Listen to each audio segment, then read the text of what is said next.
کئی ہفتوں تک خلیج کے اوپر آسمان میزائلوں سے روشن رہا، مگر جب حملے جاری تھے، اصل دباؤ فضا میں نہیں بلکہ سمندر میں تھا۔ امریکہ اور اسرائیل کی جانب سے ایران کے خلاف 38 دن کی ایک مہم، جو سرحدوں، دارالحکومتوں اور مختلف مفادات کے درمیان لڑی گئی، اور جس نے پورے خطے کو اپنی لپیٹ میں لے لیا۔ شہر نشانے پر آئے یا جواباً حملوں کا شکار بنے، لیکن سب سے طاقتور ہتھیار نہ میزائل تھا نہ ڈرون، بلکہ پانی کی ایک پٹی تھی۔ 霍尔木兹海峡是 The Strait of Hormuz. The Strait of Hormuz. The Strait of Hormuz. جسے دنیا ابنائے ہرمز کہتی ہے۔ جب یہ بند ہوئی تو دنیا نے صرف اثر محسوس نہیں کیا، بلکہ جیسے سانس روک لی۔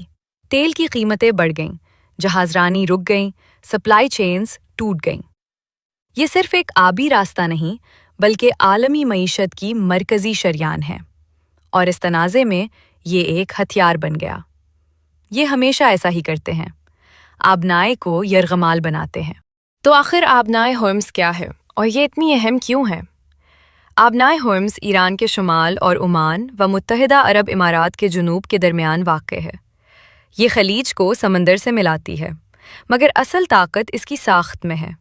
جہاز رانی کے راستے صرف تقریباً 3 کلومیٹر چوڑے ہیں، اتنے تنگ کہ ہر جہاز کو ایرانی اور عمانی پانیوں سے گزرنا پڑتا ہے۔ 2 راستے، ایک آنے کے لیے، ایک جانے کے لیے، درمیان میں ایک باریک حد، بس یہی۔ یہ دنیا کے مصروف ترین توانائی راستوں میں سے ایک ہے۔ جنگ سے پہلے روزانہ تقریباً 2 کروڑ بیرل تیل یہاں سے گزرتا تھا، یعنی عالمی توانائی کا لگ بھگ 5واں حصہ۔ صرف تیل نہیں بلکہ گیس، کھاد، ایلومینیم اور اہم اشیاء بھی۔ چین، بھارت، جاپان اور ایشیا کے کئی ممالک کے لیے یہ محض راستہ نہیں بلکہ زندگی کی لکیر ہے، اور جب یہ لکیر متاثر ہوتی ہے تو اثر پوری دنیا میں محسوس ہوتا ہے۔ مسئلہ یہ ہے کہ اس کا کوئی مؤثر متبادل تقریباً موجود نہیں۔ متبادل پائپ لائن صرف 60 سے 90 لاکھ بیرل روزانہ منتقل کر سکتی ہیں، جو ہرمز کی گنجائش کا نصف بھی نہیں۔ یہ گلا گھونٹنے والی جگہ قدرتی طور پر بنی۔ لاکھوں سال پہلے عربی اور یوریشین پلیٹوں کے ٹکراؤ سے پہاڑ بنے، اور ایک نشیبی علاقہ پانی سے بھر کر خلیج بن گیا، جس کا ایک تنگ دہانہ تھا، ہرمز۔ یہ جغرافیائی حادثہ بعد میں سیاسی تقدیر بن گیا، کیونکہ اسی علاقے میں دنیا کے بڑے تیل و گیس ذخائر بھی موجود ہیں۔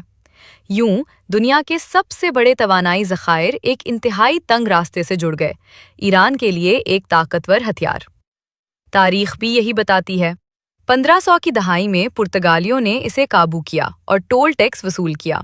20ویں صدی میں برطانیہ نے ایرانی تیل پر کنٹرول کے لیے اسے بلاک کرنے کی کوشش کی۔ 1980 کی دہائی میں ایران عراق جنگ کے دوران یہ میدان جنگ بن گیا۔ یہ پانی کا راستہ ہمیشہ سے طاقت کا ذریعہ رہا ہے۔ ایران برسوں سے دھمکی دیتا آیا تھا کہ اگر دباؤ بڑھا تو وہ آبنائے بند کر دے گا، لیکن حالیہ واقعات میں اس نے مکمل بندش کے بجائے ایک اور حکمت عملی اپنائی: غیر یقینی اور خوف۔ ڈرون، بارودی سرنگیں، بحری خطرات، اتنا کہ جہاز گزرنے سے ہچکچائیں۔ ٹریفک 90% تک کم ہو گئی۔ ایران نے اسے مکمل بند نہیں کیا بلکہ ایک فلٹر سسٹم بنا دیا۔ کچھ جہاز گزرے، کچھ نہیں۔ کچھ نے لاکھوں ڈالر ادا کیے، کچھ سفارتی تعلقات کی وجہ سے نکل گئے۔ یہ افراتفری نہیں بلکہ کنٹرول تھا، سوچا سمجھا، منتخب اور انتہائی مؤثر۔ قانونی طور پر یہ ایک گرے ایریا ہے۔ بین الاقوامی قانون کے مطابق ایسے راستوں پر آزادانہ آمد و رفت ہونی چاہیے، مگر ایران نے کنونشن پر دستخط تو کیے، توثیق نہیں کی۔ امریکہ نے بھی نہیں۔ لہٰذا دونوں اپنی اپنی تشریح پیش کرتے ہیں۔ یہ نامکمل ناکہ بندی ہے، نامکمل آزادی، بلکہ ایک نیا ماڈل، جہاں گزرنے کا حق قانون سے نہیں بلکہ سیاست اور طاقت سے طے ہوتا ہے۔ اور اگر یہ معمول بن گیا تو عالمی تجارت اصولوں کے بجائے طاقت کے تحت چلنے لگے گی۔ اسے زبردستی کیوں نہیں کھولا جا سکتا؟ کیونکہ جغرافیہ ایران کے حق میں ہے۔ تنگ پانیوں میں چھوٹی کشتیوں، میزائلوں اور ڈرونز کے ذریعے بھی بڑی بحری طاقتوں کو روکا جا سکتا ہے۔ یہاں جیتنے کے لیے مکمل غلبہ نہیں بلکہ خلل ڈالنا کافی ہے۔ اسی لیے امریکہ بھی محتاط رہا۔